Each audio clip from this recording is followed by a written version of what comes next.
Good morning, everyone, and welcome to Manitoba Agriculture and Resource Development Crop Talk webinar series. If you have any questions today during the presentation, please type them into the question section tab on the GoToWebinar menu, and we will answer them at the end of this webinar. It is being recorded, and you will receive a link to the recording. Thank you. Thanks, Laurie. I'd like to welcome everybody to the December 1st edition of Crop Talk. And I planned on doing this a couple weeks ago, and we ran into some computer issues, and it was really funny this morning because we ran into some computer issues again this morning. So I'm on and we're good, so that's the good part about it. So for today, what we're going to do is I'm going to talk a little bit about some of the things we learned during the 2021 growing season. So it's going to be a kind of a recap. I'm going to pick out a few things that we maybe discussed a little bit more in detail on some of the crop talks, and bring those points back up again. And if time permits, we'll get the crop scouting panel on.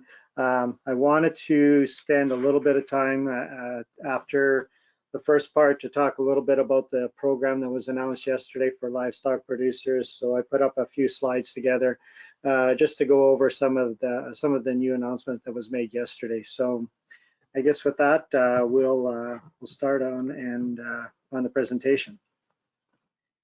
So the year we had last year, quite the year, a lot of different things happening in the field.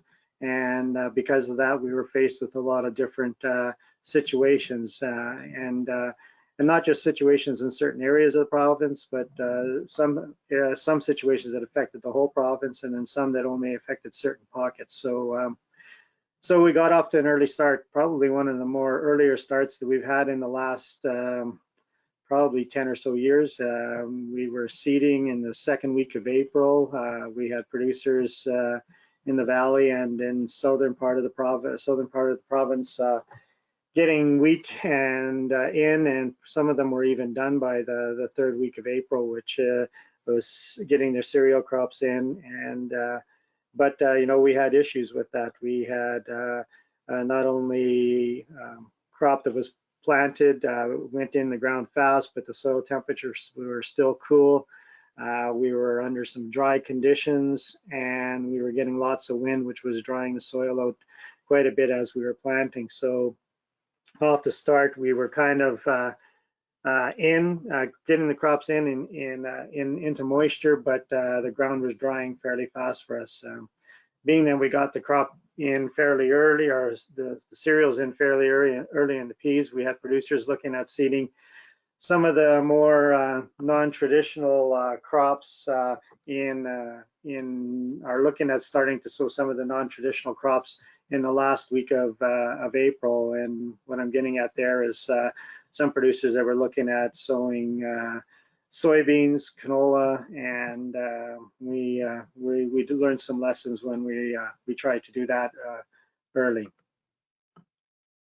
One of the other things we learned that the importance of a spring burn-off in the spring. Many producers, like I mentioned, had the crop in early, had very little weed growth, and because of that, we're questioning the value of spraying a burn-off on their fields. And once the crop got started to emerge, they missed the window between seeding and emergence. What that did is it left a lot of us in a situation where we were seeing weeds got to be a lot larger when it came time for in-crop spraying, and because of that, we had to use higher rates. We had less options for weed control. And on the April 14th edition of CropTalk, Kim Brown-Livingston made a real good presentation regarding weeds and weed control in the spring, and brought up some really good points regarding winter annuals and how we need to look at controlling them either in the fall or in the spring before they get going. They never seem to be, I shouldn't say not in every year, but this last year they didn't seem to be an issue. But we had producers that were dealing with cleavers that were in several whirl stages when it came to in-crop spraying, dandelions that in some cases, I was in fields where they were almost starting to flower already by the time it came for in-crop spraying. And when that happens, you definitely are put in a situation where you have to use either larger or higher rates of chemical, or just your options are definitely reduced. But also another thing we noticed this spring, and it was we were seeing an increase in saline areas, and maybe not an increase in saline areas, it's just that they appeared larger this spring.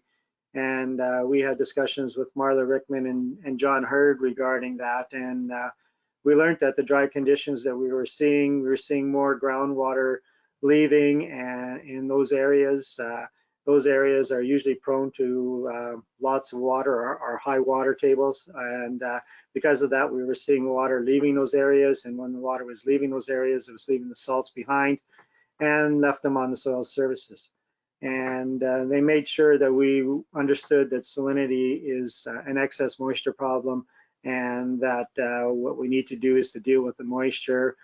It was also a good opportunity for us to notice how big some of these saline areas can be, and maybe some of our options, maybe looking at getting something planted in those areas that maybe can withstand some of the salinity, and maybe help us control some of those areas. So it brought up some good discussion. There was some discussion regarding tile draining. There was even just trying to move water out of the area through ditching, and all good points. But you know, I think the biggest thing is understanding where the water is and where the water needs to be moved to. Also, with the dry conditions, we had producers looking at different options for applying nutrients, and we had John Hearn mention, you know, the best way in several studies is still deep banding. However, there has been recent work done that showed good response to split application, whether it be dribble banding or broadcasting. And he also mentioned that in these situations that the use of inhibitors to reduce losses was definitely recommended, because you're, you know, definitely, you know, counting on weather to get those nutrients into the ground. One of the points he brought up was that some producers are looking at split applications, and this gives you more option as the crop progresses. You know, if we don't get the moisture, the decision can be made, you know, a little bit later, whether it is there's value in putting on extra fertilizer, you know, or if maybe it's time to make the decision to let the crop grow and see what happens.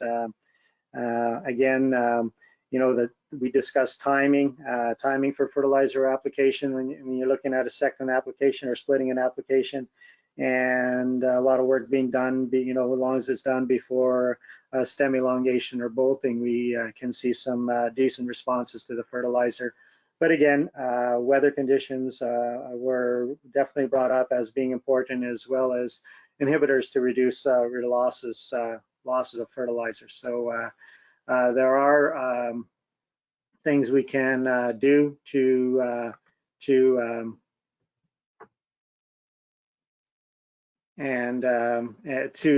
help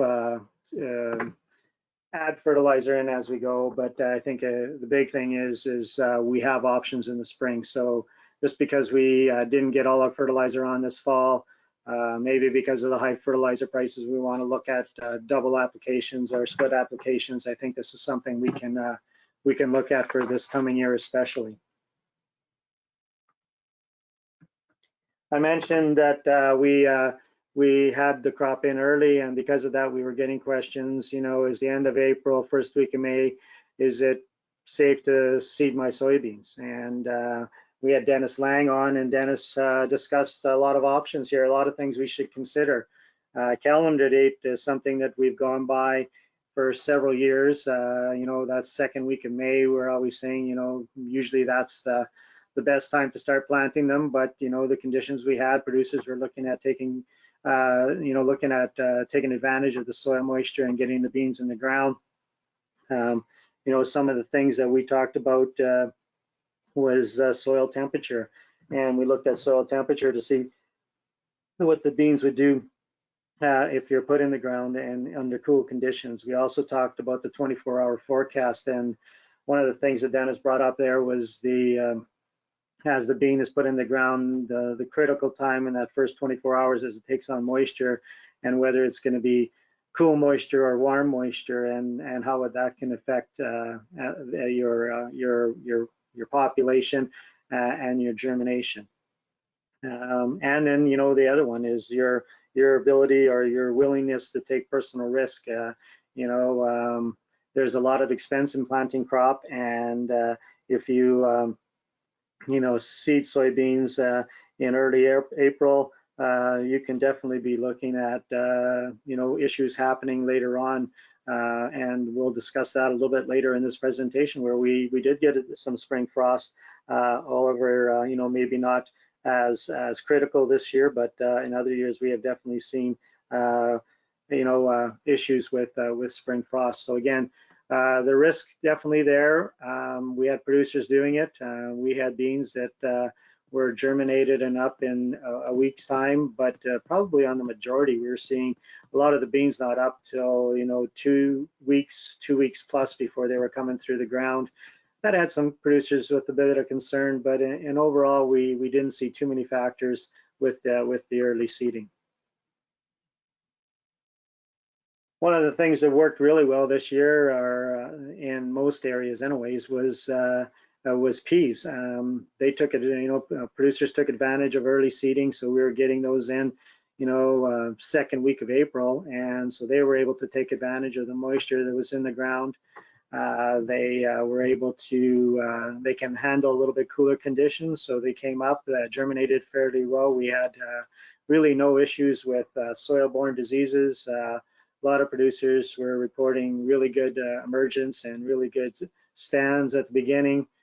We had some dry conditions through the growing season, which helped out because that reduced a lot of the disease issues, and we got a timely rain there in the later part of June, early part of July, that definitely helped in the pod fill. And then after that, the tap shut off, and we were able to harvest them before we received the late fall rain. So a good growing season for peas. From talking to producers, you know, average to above average yields, good quality. Prices, like in many of the crops, were on their way up or continued rising, and with that, you know, I could see this coming year with the price of fertilizer, and from discussion with producers, with the price of fertilizer, the only thing stopping acres from peas exploding would be seed shortages for 2022. And I have talked to several producers that have already got their seed booked, and several producers that have got it in the bin ready to go for spring already. So I think we could see, definitely see a jump in pea acres this coming year. And I could see producers again looking at more of the pulse crops this coming year. A look at the winter wheat and fall rye. Most producers reporting good yields and quality and selling for a decent price. The winter wheat and fall rye crops got off to, the fall rye got off to a better start than the winter wheat. Fall rye just seemed to handle the cooler conditions a little bit better in the spring to get going. But once we did start getting some heat, both crops were able to take advantage of the soil moisture and kind of took off and started growing. We see you know, fairly early development in most of the crops, and I think later on I'll discuss. I think it was in June that we were already seeing fall rye flowering and fully headed. So I think you know, it's a crop that had a good start last year, had some good growing conditions. Again, received that timely rain, had head fill, and we seen some, you know, I'm not going to say we've seen above average yields, but I definitely said most producers were happy with their yields. And I guess being that the price is where the price was, I think a lot of producers were happy with their returns on it. Again, this fall, I've seen a lot of acres being planted to winter wheat and fall rye, so I can see our acres definitely going to be higher than they've been for the last few years. I think producers were able to take advantage of some of the fall contracting and locking in some of the some decent prices, and then just looking at the growing conditions, because we did receive some late fall rain there that helped producers in getting the crop in and getting it up fast. So for this coming year, we'll be able to see a fair few acres of winter wheat and fall rye in. One of the biggest things that we had to deal with this spring was the dry conditions, the wind and cool temperatures, and because of that, we led to slow germination and growth. And in a lot of cases, the seed had started to grow, but it was sitting in dry soil, and you know, if we didn't receive moisture, they were going to start to die off. And things that were, I guess, caused because of the dry conditions, we had a lot of uneven crop emergence. And with that, we've seen a lot of problems, and a lot of problems that we've dealt with before, but problems that make for harder management decisions as we went forward. When you look at our cereal crops, we had fairly uneven crops coming up. Because of that, we had issues with spraying. I mentioned the issues with the burn off. That basically, you know, led on to our issues with spraying for weeds later on, because we had larger weeds. We also had to consider our crop staging when we were going out there. We had some areas of the field where we were looking at 4 to 5 leaf stage, and some areas where we're looking at 1 to 2 leaf stage. So the decision was definitely difficult, especially in choosing a product that would be easy on the crop and harder on the weeds. One of the other, I guess, crops that we grow a lot of acres of that we, you know, traditionally seem to be having issues with getting it going is canola. You know, we had early seeded canola. You know, it was sitting in the ground, not doing much, just kind of sitting there. And we've learned this through several crop talks with John Gavlosky, talking about, you know, once you get the seed in the ground, the clock on the seed treatment starts right there. And so we ran into issues with flea beetles as the season wore on, because of the slow germination. And but also we ran into problems with spraying as well, because you know, the crop was just very uneven. A lot of producers spraying twice, some spraying 3 times, trying to control weeds, trying to let the canola catch up and fill in those spots where you know, we had canola almost starting to bolt, and then we had canola in the 2 to 3 leaf stage. So you were always trying to make sure you kept ahead of the weeds, so the canola could actually get jumping and get ahead of the weeds. That also brought on many issues when it came to fungicide application, and probably we noticed this year a lot of reduction in fungicide application on canola, mainly because, talking to producers, it was the flowering time period, or the period where the application was best applied, was, you know, going to be over a 3 to 4 week period instead of a 3 to 4 day period, because flowering was taking place over a longer period of time, and disease could be affecting some plants and be past the point for affecting other plants. So this definitely was an issue, and I think that is one of the reasons why a lot of producers did reduce the amount of fungicide being applied this year. However, the dry conditions helped us out, because disease on canola was fairly low, and I don't think was a major factor in many areas for yield reduction. I think one of the saving graces for us with canola is a lot of the pod shatter varieties. You know, several producers are growing those varieties right now, and because of that, we were able to let canola stand and let it stand for a long period of time. So the stuff that was ripe to overripe was still holding on, and that gave us the ability for the later stuff to catch up and ripen up in the field. So you know, several producers this year, because of this, were able to let canola stand, and you've seen it in a lot of areas where producers were combining canola well into some of the last crops that they were combining. So a lot of canola was taken off at the end because of the ability to let it stand. So when you look into what we've seen with spraying, and I mentioned spraying a few times already, I think the biggest thing is picking the right time to spray. We had slow growth, we had cool conditions, we had freezing nights, so I think our window was small, and I think one of our biggest issues was with spraying is the wind conditions we were having. We had Timmy and Haley on discussing our wind over the last this past year, and in most areas our winds were higher on average. I think as producers we noticed that as well, and that really affected when we could do our spraying. So I think a lot of producers are starting to adapt into being able to spray at different times during the day, and then being able to spray several acres in a short period of time. So I think we're adapting to that.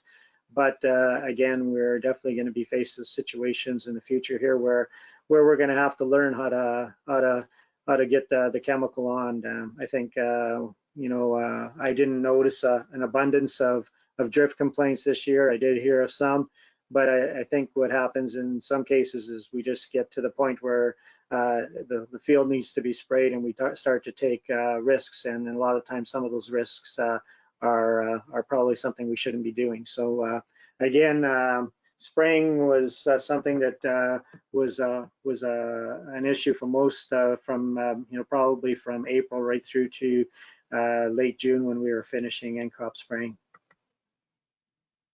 I mentioned before that we did get a frost, and that frost was right around the May the 27th. And again, just like any other year, we seem to be getting a frost or a chance of frost during the growing season. And a lot of cases we seem to be in a lot of years, I should say, we seem to be ahead of the game, because a lot of the canola crop and the soybean crops would have just been planted, a week to 2 weeks before. So a lot of it hadn't emerged yet, but this year was a little bit different. A lot of those crops were emerged. When you look at the temperature for some of the areas, we were definitely anywhere from -1 to -3 in a lot of areas. So we were definitely playing with crop that where we could see damage if it ever got in a little bit colder. And here's just an image of some canola that did get frosted, but again, not enough to do many to kill plants, enough to set the plants back, and you can see the regrowth coming there.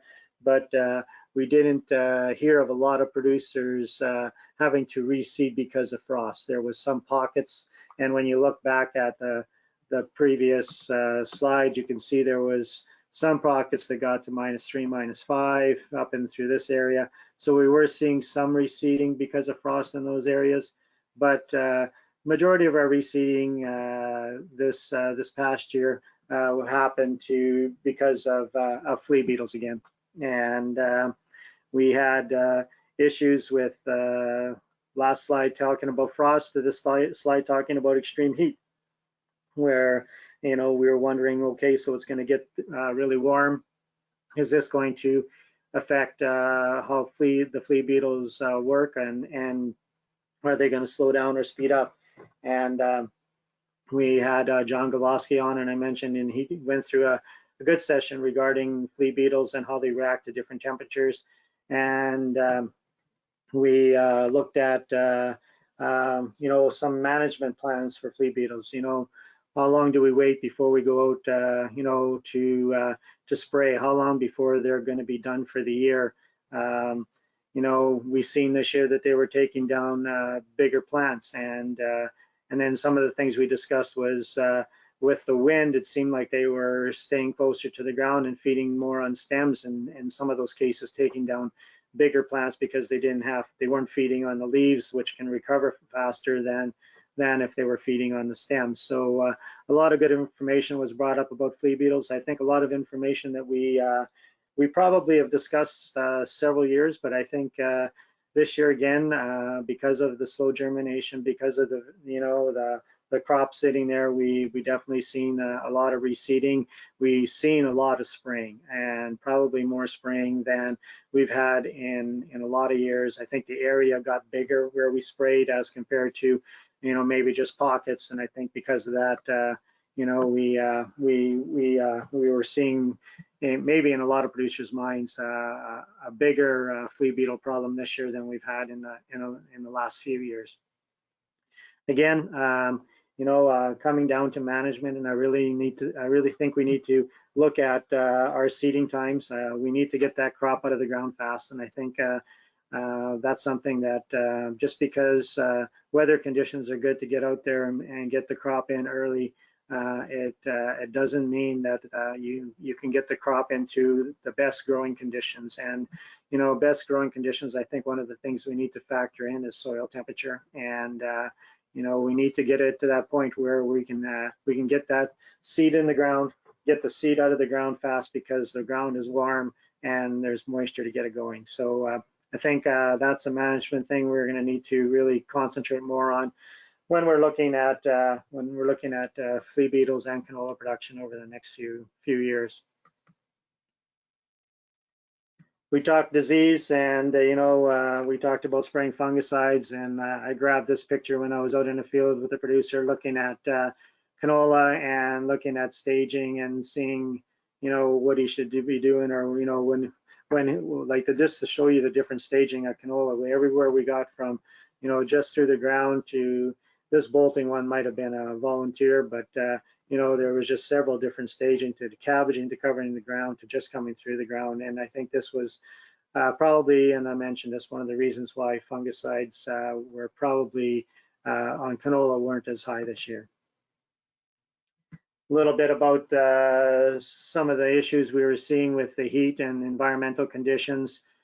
We had some things throwing up in some of the cereal crops, and this would just mainly be environmental stress. Heat when it's coming through the ground. We had black soil, 34-degree weather, wind, and we were just seeing crop not being able to adjust as it's growing. And then when we did get some rain, some crop growing so fast that it wasn't able to adjust as well. I mentioned a little bit earlier that we've seen some early heading, and I guess it's not early heading, but earlier than average, I would say. We on June the 6th, I was in fields of fall rye that were heading and flowering, and the crop looking good. Definitely making for an early harvest for a lot of those crops. A lot of producers were taking those off in mid-August, and as I mentioned before, the yields were probably average with good quality. A little bit about the cereals and the diseases. We went through, again, a dry year with hot conditions. So a lot of times when we were discussing, we had Dave Kaminsky on talking about whether it had been about cereal or oilseed diseases. We were in a situation where the dry conditions definitely were not favorable for disease development in a lot of areas. So we seen a lot of our fusarium head blight maps that were coming out that were showing, low to moderate fusarium head blight risks. This was on June the 29th, this one, and this is probably one of the few maps that did show some risk, and this would have been after we received that rain to mid-late June, and some of the areas that received more of the rain were definitely, some of the areas were definitely in more of a risk area, I should say, of fusarium at that time period.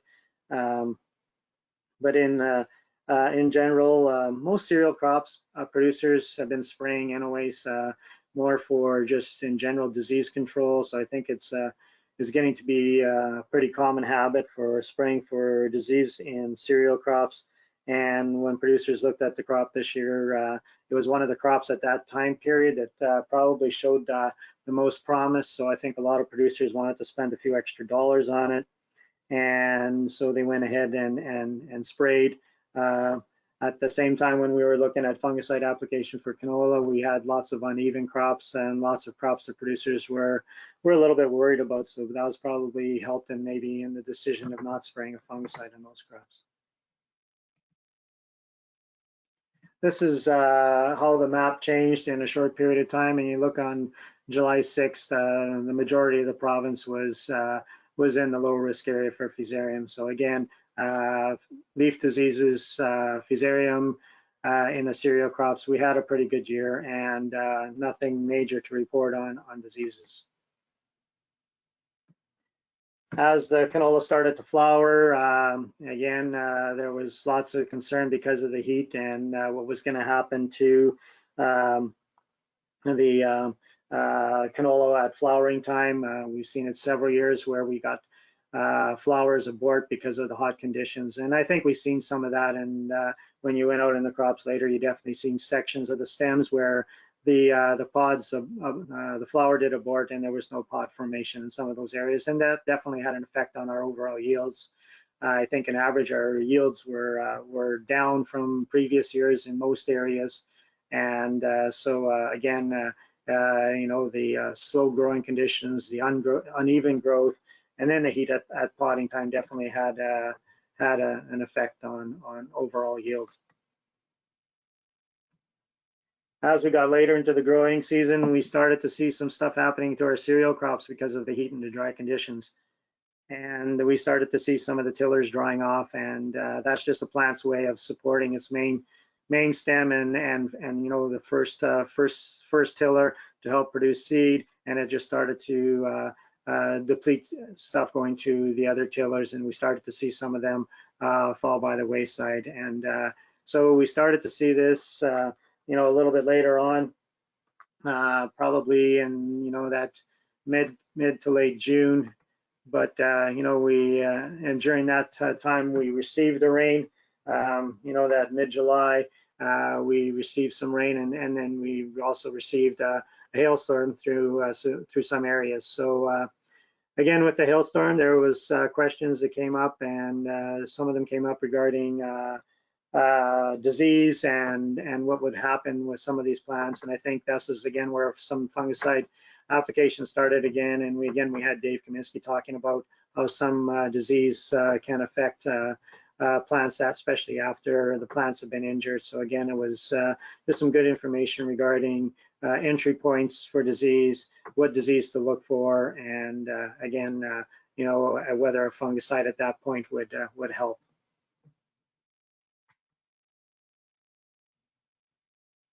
One of the things we also seen as we got closer to harvest was we seen some very uneven crops, and we were getting calls from producers. So should I be swathing my canola, or should I be letting it stand? And I think in general, and I mentioned this before, most producers did let it stand. That's why a lot of the canola was one of our last crops harvested. Some guys did swath, and they were able to get them at it a little bit quicker, but the concern there was that maybe they might have lost some yield because they maybe didn't let some of those plants mature to the point where they could be. Yeah, you were maybe taking a risk of an early fall frost. Again, we were lucky we didn't receive that this year. But I think in general we we didn't see a lot of swathing. I think maybe just in some of the maybe non-pod shatter varieties, we started to see some of that come down, and producers start to do there. Also, just some producers that were wanting to bring in harvest a little bit faster.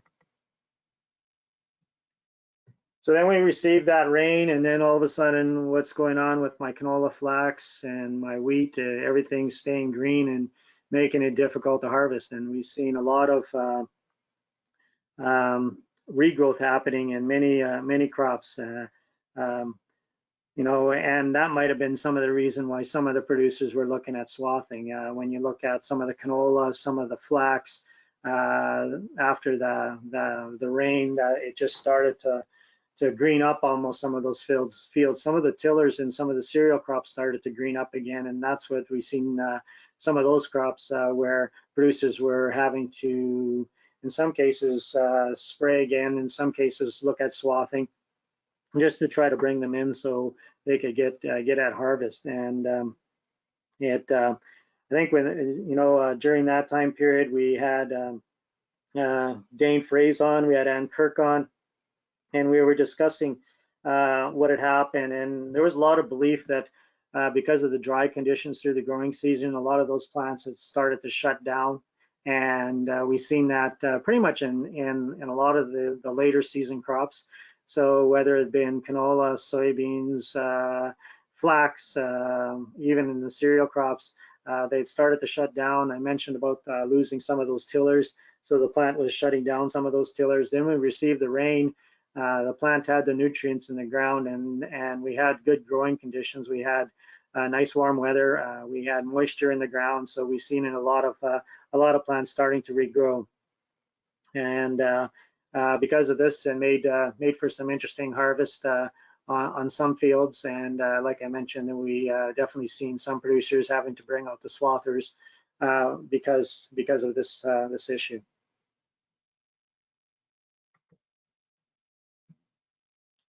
So then later on, we got talking about all this regrowth, and I was out probably in mid-October, and I grabbed some pictures of some fields where we were seeing massive amounts of regrowth. This is a field of wheat, and after it had been harvested, and you can see where all the tillers had started to regrow, and we actually even seen some of them starting to head out.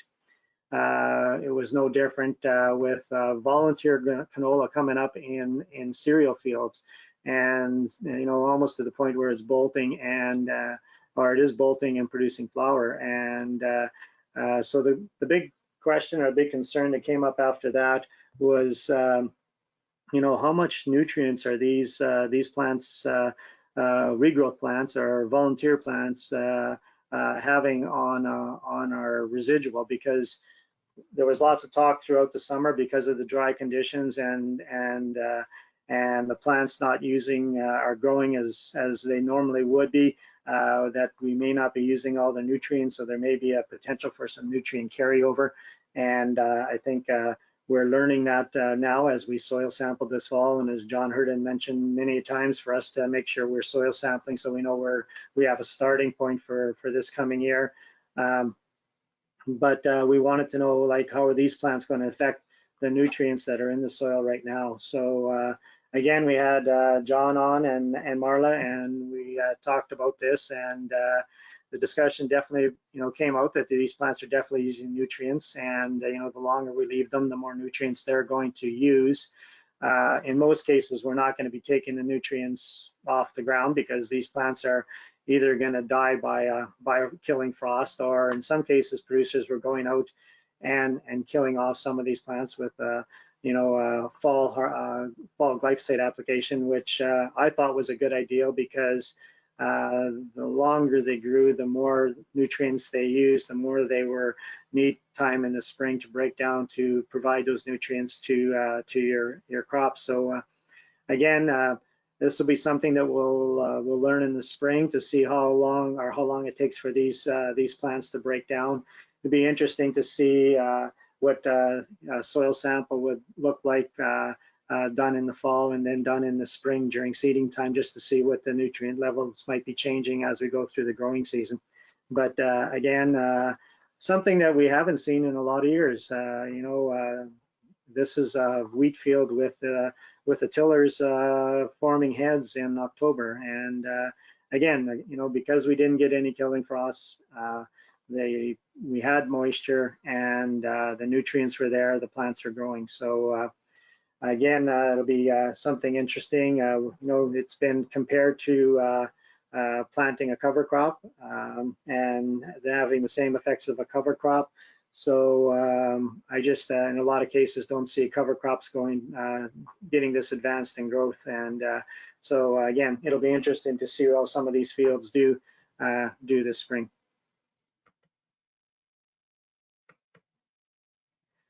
So that's a quick review of kind of some of the things we've seen and learned this growing season, and I think it's going to be something that we're going to continue learning as we go on for this upcoming growing season, especially with the the nutrients and what's going to be available in the spring, and just the whole management of nutrients this coming year, because I think producers are going to need to soil sample so they know which fields are their higher nutrient fields, so they can pick those fields to grow the higher nutrient crops, and then look at fields that are lower nutrients to sow their pulses on, like their peas and soybeans. So I think it'll be interesting to see as we go through this spring and this growing season as to how some of these fields are chosen, and then how some of the crops are going to be adapted. The other thing I'm looking forward to seeing is how a field like this, or how a field of this volunteer canola is going to make for seeding in the spring. For the zero tiller, it might create some issues, and it'll be interesting to see if we're going to see some tillage in the spring that may be required in order to get a good seed soil contact and just get good germination on our crops. So these fields too might also hold a fair bit of snow if we get snow, so these fields may be a little wetter than some of the fields we're used to too. So again, moisture is required, so the fields that can get the snow is probably going to be an advantage, but spring rains are also going to be important. So with that, I'm going to spend a few minutes talking about the new Aggro recovery program that was announced yesterday afternoon, and it has to do with herd management, and the herd management drought assistance program is the third program that has been announced. The other two programs included the livestock feed transportation and drought assistance program, and the livestock transportation drought assistance program. So those two programs I just mentioned, we've been talking about on CropTalk for a while. The new one is going to be the herd management. And this program will assist livestock producers in offsetting the cost of replacing breeding animals when culling was above normal due to shortages of winter feed. And producers may be eligible to apply for assistance to purchase replacement breeding females or to retain females from their existing herd or flock on the farm. So again, it's aimed to help producers keep their inventory the same as it was before the drought. And so there'll be definitely some dates that are going to apply, and we'll talk about them later. But who qualifies basically is an individual who's 18 years of age or older at the time of application, partnership or corporation or cooperative, a commune or a First Nation, all qualify. You have to pay income tax in Manitoba or specifically exempt from filing income tax by a permanent resident of Canada, or must file farm and expense tax forms. Eligible animals, breeding females, beef, cattle, bison, sheep, goats, elk, and they have to be owned by the applicant. So leased animals do not qualify, and they have to be breeding females or mature females and that have previously calved, lambed, or been exposed to breeding. So the available assistance is provided to replace breeding females culled due to the drought.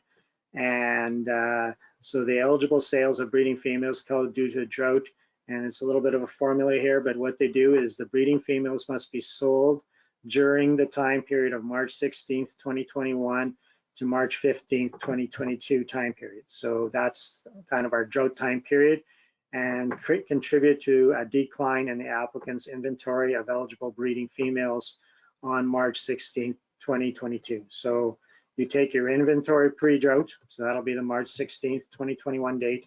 You subtract your inventory after the drought impact, so that'll be March 16th, 2022, and that will equal the decrease in inventory due to culling because of the drought.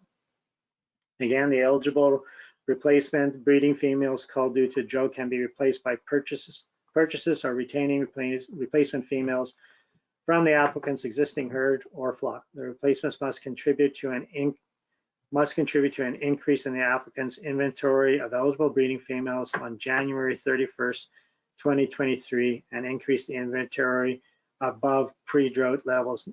Any increase in inventory above pre-drought levels is not eligible. So basically saying that you'll be eligible to get your back up to your pre-drought numbers, but anything over that will not be eligible.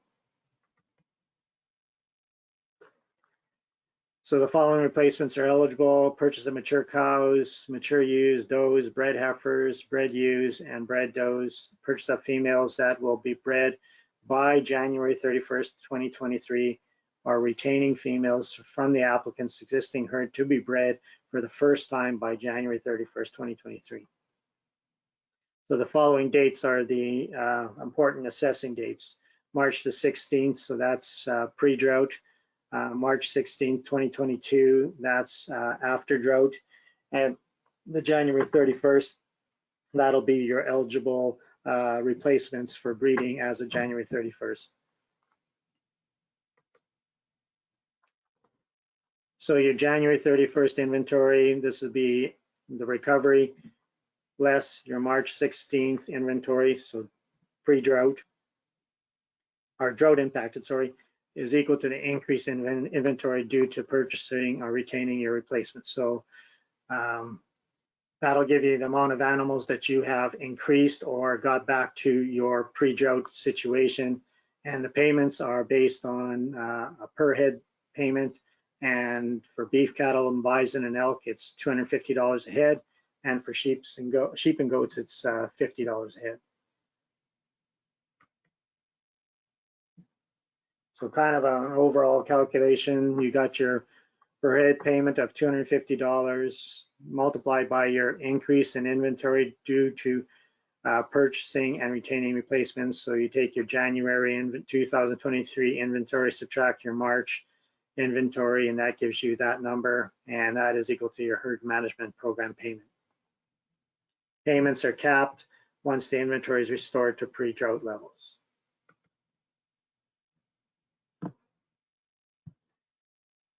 And then there's the following animals should not be included in declared inventories of breeding females: animals sold prior to being exposed to breeding for the first time, market livestock intended for slaughter, animals sold after March 15th, 2022, animals leased, animals not located in Manitoba as of March 16th, 2021, pre-drought, or January 31st when the recovery is complete. How to apply. Application packages will be available on January the 10th. Again, there's probably going to be a lot of whether it's Manitoba Ag or MASC staff that'll be able to help producers in and working through these forms.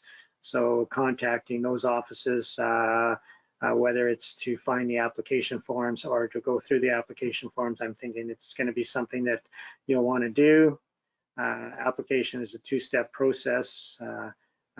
So the application form declaring their March 16th, 2021 inventory eligible breeding females owned, and then March 16th, 2022 inventory of eligible breeding animals, breeding females owned. So that's your pre-drought and then after drought, and then your claim form declaring your inventory purchased by January 31st, 2023 for breeding females. And some timelines: January 10th, applications available. April 15th, deadline for applications declaring your March 21 and March 16th inventory. And then December 1st, 2022, claim forms will be available. And February 17th, 2023, the deadline for claiming or declaring your January 31st, 23 inventory. So again, you know, a lot of information there. I wanted to more than anything give a heads up to everyone listening and to get the information out that there is a program, and for producers to that are in a situation where they will be eligible to definitely get in contact, whether it be with Manitoba Ag staff or whether it be the Manitoba MASC staff. Again, just an reminder about the livestock feed transportation drought assistant is still on and running, and you're able to apply as you go. So as you're buying feed, make sure you put your applications in so you can, the money does not have to be paid out in one-time payment. It can be done as you buy, and the livestock transportation drought assistance. Again, for further information on those, there is the 1844 number. There's the email addresses for Agriculture Rural Development and Manitoba Ag, our website pages there. Again, wanted to remind you regarding our hay listing service. There's still people putting information on there, so definitely look there for whether you're buying or selling feed. I wanted to list our ag adaptation specialists. So these are people that in the future may be helping you with the new program, but also if you have questions regarding what's going on with any questions regarding crop production and the coming year, please, definitely get in contact with those people. Here's our livestock people. Again, they'll be probably involved quite a bit in the program. And so if you've got questions for them regarding the programs, or if you've got questions regarding feed management, ration balancing, all that kind of information, contact these people. They can help you through, stretch out your feed, and help you save some money in feeding your cattle throughout the growing season, but still keeping them in good, healthy condition. Our MASC offices, again, contact them. I think yesterday was the deadline for your seeded acreage reports. So if you haven't got it, or not your seeded acreage reports, your yield information for the year. So if you haven't got that done, definitely be contacting them right away. Ag Days 2022, January 18th, 19th, and 20th, 9 a.m. to 5 p.m. So that's probably one of the next big things coming up. So definitely keep that in mind. And I guess with that, I'd like to thank everybody for attending Crop Talk, and see you in 2 weeks.